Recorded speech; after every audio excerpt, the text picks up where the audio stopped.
medyo cliche, but art is who I am. It's I couldn't quit even if I wanted to. Expression siya eh. And it's how I get through day by day. You are your art.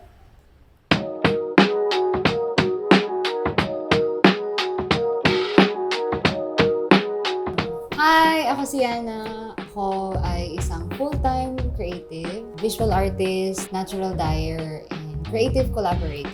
Most of the time kasi incorporated yung teaching sa sa practice. I rotate between teaching and doing natural dye, painting and murals, and community work. Everything happens more or less at the same time. So while I was painting, I was also teaching, and teaching also helped me in painting. Parang ganun.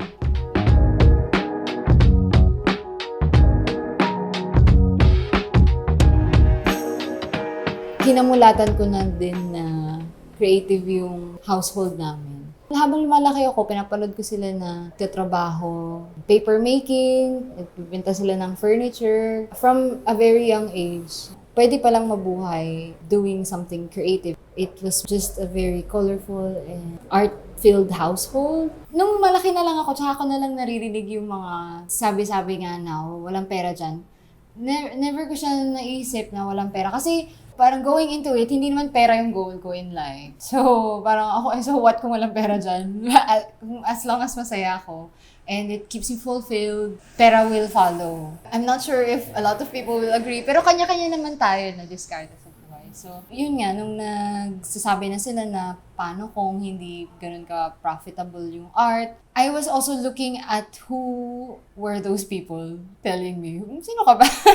Parang, saan ka nang gagaling kapag sinasabi mo yan? Are you threatened na hindi mo nakikita paano ko gagawing creative yung buhay ko and paano ko pagkakakitaan in a creative way? Kaya mo nasasabi na walang pera dyan. Pero thankful naman ako na wala namang nagsabi to my face, to my face at least na hindi siya a good career. Kasi matigas din yung ulo ko in a way na I'm gonna do what I want. Because what else is there to do, right?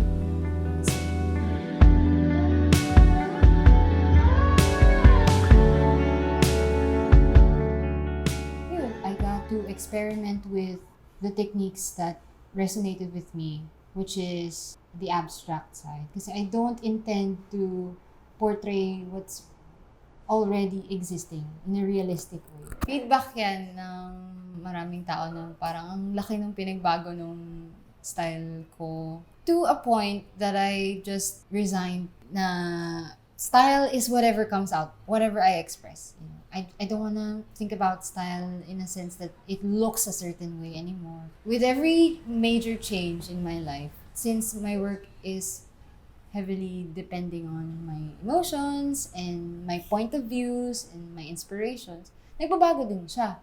It made sense for me to gather inspiration from nature and from the environment, from society, from people, and then have it culminated in a very colorful piece that you don't necessarily need to understand or figure out what is this. You just need to open yourself up so you can feel it. If you feel what I feel, that's what mostly draws me into abstract work. It's a shared experience, but not portrayed in a realistic way.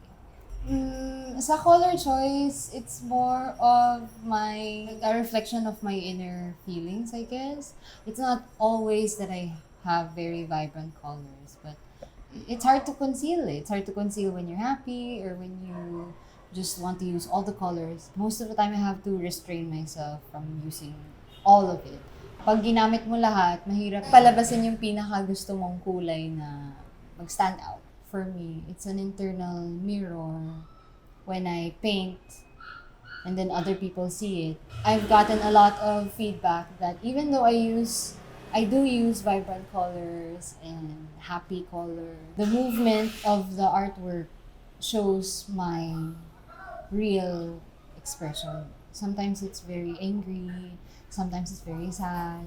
I don't plan that naman. It just comes out. So I appreciate that in abstract, it gives your audience an opportunity to read your piece in a way that they can understand.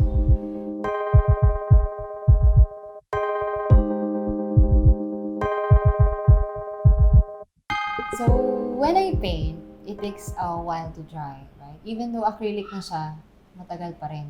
So being very impatient person, I would like to keep the flow going while waiting for some parts of the painting to dry. I also get other materials that I can use to manipulate the piece while it's still fresh in my brain or in my mood. Otherwise, the momentum kind of gets lost. Right? Pag nakita ko na hindi na-achieve ng acrylic yung texture na gusto ko, pwede ko siyang gawin in a different way, using different materials. Very rarely actually do I use brushes now, like the real brush. In the moment, you wouldn't have, or rather I wouldn't have enough time to think about, oh, what brush am I going to use? Or what material? Kasi you just have to pick it up and work with it. Most of the materials that I have paint on it already. Kasi whatever surface works, just do it. You know, just get the energy out. As long as you build on the body of the work while it's still fresh. Usually it's not planned because I give myself a lot of leeway to make mistakes. And I know that my first stroke won't be the final one, so there's not so much stress in going with the flow.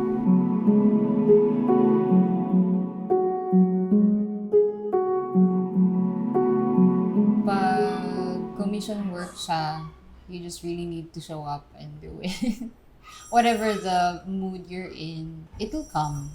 Para siyang gripo eh. Kung may bara sa umpisa, iwan mo lang na bukas. Dadaloy din yung flow. I think it's also too much to expect of yourself to just be always in the mood to create. Kaya, yeah, I give myself some time to do both. If it's personal work and I get super excited, there's no waiting period. Gagawin ko na yan. I just need to have the materials ready. If it's on a day that I don't feel like I want to do painting or commission work, I just dance or just sing or listen to music. You do what you can to help yourself get into a flow state. So, yeah, it's a mix of both.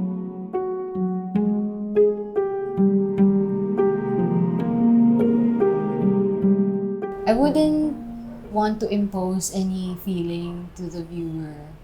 Once I'm done with the piece, it's already outside of me.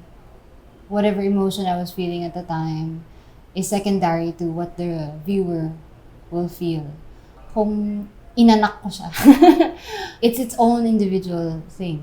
It has a life of its own, it has a personality of its own. Even when I look at my own work, I really wonder, what's happening here? What was I thinking about when I was doing it? So I think that's a nice way to lose control in a healthy way. I hope that when people see my work, they feel what they want to feel. When somebody expressed interest in my work, my first piece, I sold it na agad. Sabi ko, there's a different kind of satisfaction when you share something of yourself and you also created it and you expressed yourself through it. So, yung energy exchange is very nakaka-addict siya, priceless.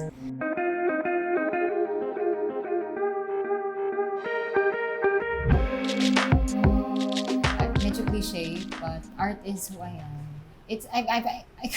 I couldn't quit even if I wanted to. Expression siya eh. And it's how I get through day by day.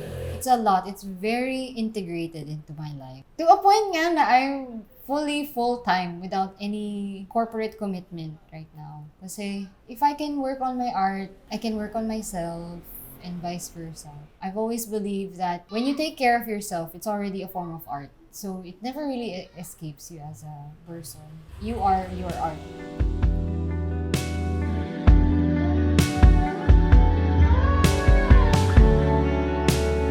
It's going to be super fun. You are your own journey. Whatever my journey inspires in you, it's only a little bit. You have so much different potential and different experiences that you're going to be going through. You just have to be kind to yourself. This is not as easy as it looks. A lot of the time, you will doubt your value because it's so ingrained in us that our worth is based on what we produce, right? So if you're going to do and follow in the path that I'm doing, just be kind to yourself, and you are not your work. So even if you don't produce anything or you don't paint anything, even if your art is very, very different than any other person's artwork, just keep doing it. It's a freedom that you will not experience when you treat your art as a work or corporate job. Just do it. Even if you don't want to do your art as a job, just do it.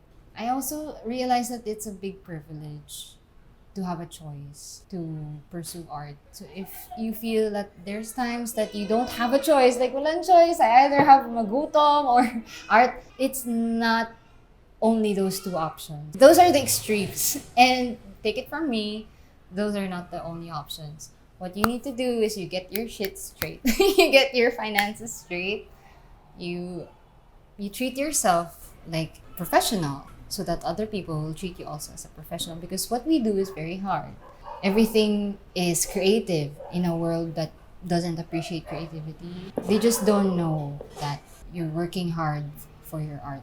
Just be weird and live your art.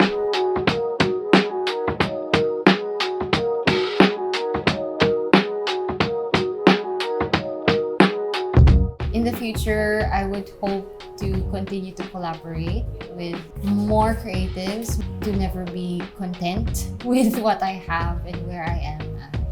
I hope I never stop doing this. I hope I keep meeting people like you and learn from people like you.